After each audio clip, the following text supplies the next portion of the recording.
जैद भाई, जब हुक्मरान है ना, हुक्मरान रियासत को अपने बाप की जागीर समझ लेवे और आवाम जो है ना वो गुलाम बन जावे, तो फिर वो रियासत नहीं रहती, वो जेल बन जाती है। मतलब जिस तरीके से मुसलमानों का हमारे यहाँ पे तनासुब है मुंबई के अंदर, तो आज मतलब आपने, मैं उनका बयान एक वो सुन रहा था फेसबुक पे प्यारे खान साहब का, कि उन्होंने किस तरीके से तनासुब के हिसाब से बताया। देखें ना, जिस आप ये देखें कि मुंबई में तकरीबन 1,24,00,000 लोगों की आबादी है और उसमें 25 करोड़ के लगभग मुसलमान हैं।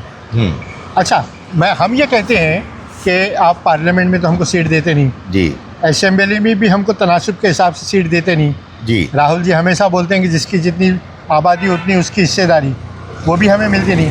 तो निचले इलेक्शन में, कारपोरेशन के इलेक्शन में, जहाँ पर झाड़ू और ईटर मीटर गटर का काम होता है जी, वहाँ पर भी आप नुमाइंदगी नहीं दोगे तो क्या फ़ायदे का।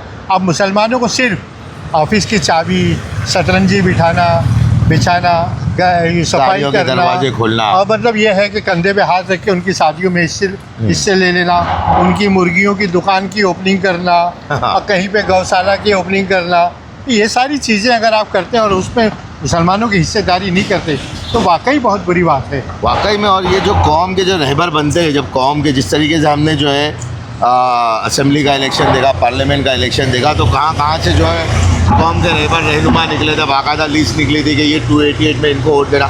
ये क्यों नहीं आवाज़ लगाते कि आने वाले कॉरपोरेशन के इलेक्शन में मुसलमानों को जो है उनके फीसद तनासुब के हिसाब से, आबादी के हिसाब से, कुछ नहीं तो 15% हमारी सीटें दी मिलना चाहिए। 287 में हम ज़्यादा नहीं मांगते, 40 सीटें हमको दे दो, मुसलमानों को दे दो, लेकिन वो उनसे नहीं होगा। देखिए अभी इस बार है ना, हमारे उलमा खामोश रहते हैं, वो बकरीद में, रमज़ान में, त्यौहारात में, अपने इज्तिमाई जलसों के लिए आप आवाज़ उठाते हैं, लेकिन जब आपके पास ताकत होगी तो आपकी बात सुनी जाएगी। बीजेपी की हम बात करते हैं, आप बीजेपी से हमको डराया गया है, हम डरे हुए हैं। अब वो डरने की बात नहीं, हमने 14 साल 12 साल का एक्सपीरियंस देखा है, हम जिंदा थे, जिंदा हैं और जिंदा रहेंगे बेशक, और इज़्ज़त के साथ जिंदा रहेंगे।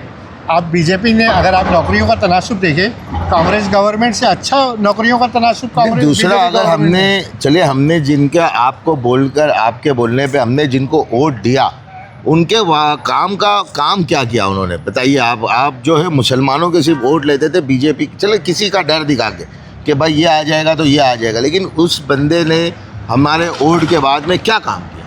कुछ नहीं किया। सिर्फ क्या है, आपको सिर्फ एक काम, डराने का काम, डरा कर आपको भय दिलाने का काम, घबराने का काम, घबरा कर आपको परेशान करने का काम, उसके अलावा कुछ नहीं।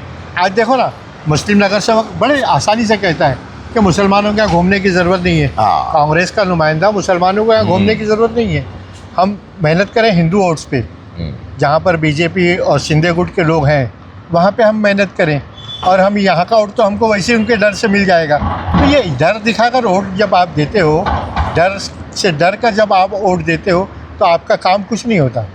देखिए, आवाम से तो एक ही बात है, एक ही गुजारिश है, जो सिलसिला हम चला रहे हैं कि आप जो है अपने करीब के, अपने मोहल्ले के नुमाइंदे को वोट दे, और उस नुमाइंदे को वोट दे जो आपके साथ में खड़े रहेगा। और शुएब भाई, मैं तो कहता हूँ कि आपको लानत भेजना चाहिए जहाँ पर 70% मुसलमान हैं। जी बिल्कुल, मुंबई देवी में कुछ सीटें ऐसी जो 70-75% मुसलमान हैं, वहाँ पर आप मुसलमानों को नहीं देते।